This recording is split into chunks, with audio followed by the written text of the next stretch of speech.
I would like to proceed to the first question. Comrade, our audience includes a large number of workers and peasants who do not yet know Kenya well. Please tell us a little about your country, its people, Kenya's economy, the history of its formation through class struggle, and the struggle against British colonialism and imperialism. And please do not worry if this answer needs to be longer. Kenya is a young country. In fact, we got our formal independence. When we say formal independence in 1963, it comes from our correct analysis that Kenya is still a neo-colonial country, that the exit of the Imperial British in 1963 did not actually bring sovereignty to the Kenyan people. The Communist Party Marxist Kenya, in our correct analysis of the Kenyan society, still consider Kenya as a semi-colonial, semi-feudal society. That means we are a country under the yoke of imperialism, that even the most miniature development in terms of capitalist development has not taken place in Kenya. In fact, 73% of the Kenyan population still live in the backwardness of rural areas.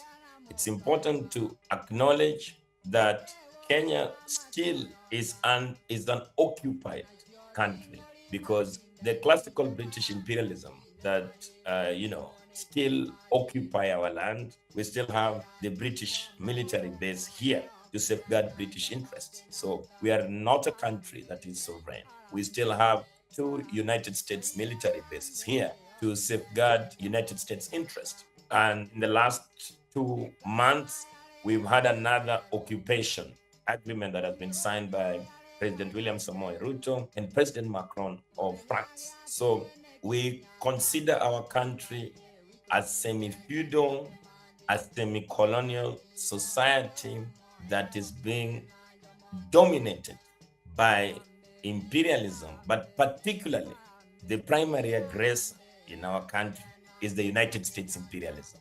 And we have considered that the Communist Party Marxist Kenya has the most immediate task is to restore the sovereignty of the Kenyan population through a national democratic revolution. Until then, we cannot start the most urgent task, which is socialism construction towards communism. When we, in 1963, at the helm of our independence, the country was hijacked mainly by intellectuals and petty bourgeois nationalists that sold our sovereignty, that became agents of imperialism to manage our country in the interest of international capital, in the interest of the United States imperialism. Even though we have made progress, because the Communist Party Marxist Kenya is not the beginning of the Kenyan struggle, but it is a continuation of the Kenyan struggle. Remember, where there is oppression, there is resistance. The Kenyan people have been resisting imperialism for a long time, including anti-communist laws. It is important to let the Brazilian audience know that communism as a legal ideology is very young in our country. The Communist Party only was able to get recognized legally in 2019. And all the anti-communist laws that was imposed upon us by the colonial British and the United States imperialism were defeated politically in 2002. But in terms of legislation, until the 2010 constitution was welcomed, all the communists still were being haunted and placed in jail on seditious charges. Even reading the Communist Manifesto was illegal in our country.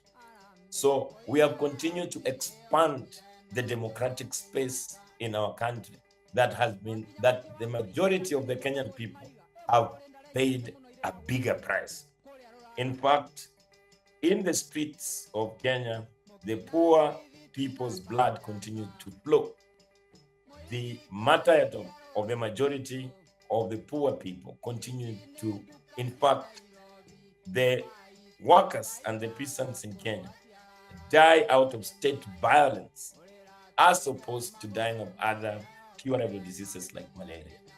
This is what we are putting forth, that the contradictions between the oppressed people of the Kenyan people and imperialism brings our principal contradictions that the primary and the principal enemy of the Kenyan population today, in our analysis, the primary enemy is the agents of the United States imperialism that manages the Kenyan state on behalf of foreign interest and foreign capital. While our principal enemy, just like the Brazilian people, remains the primary aggressor, which is the United States imperialism.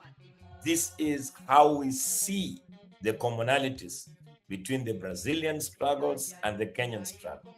In fact, we follow events in Brazil with a lot of interest. Remember when Lula, was elected to be the president and later was jailed.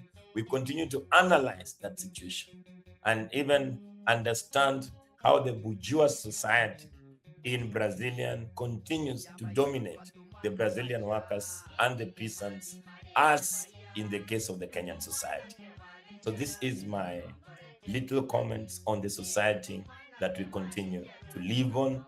And the enemies of the Kenyan revolution, according to the Communist Party Marxist here, are the big landlords that continues to occupy land through conservancies, the big landlords that are mainly political brokers that shared the Kenyan national privileges with the relics of the British colonialism and later United States multinationals.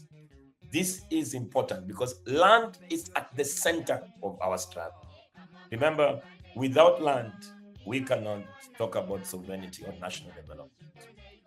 The economy of Kenya is upside down. We don't have industries in our country. Our country is basically agricultural and rural. And the few industries, in fact, our industrial area is a complete warehouse of distributing mainly cheap imported and substandard products from other countries. So the task for the Communist Party is to complete our independence, declare Kenya the people's sovereign republic, and then move swiftly to start the most urgent task, which is socialist construction towards complete. Isso daí vai estar no YouTube, o bagulho é geral acessar e postar no Face, postar no Twitter, pra espalhar mesmo.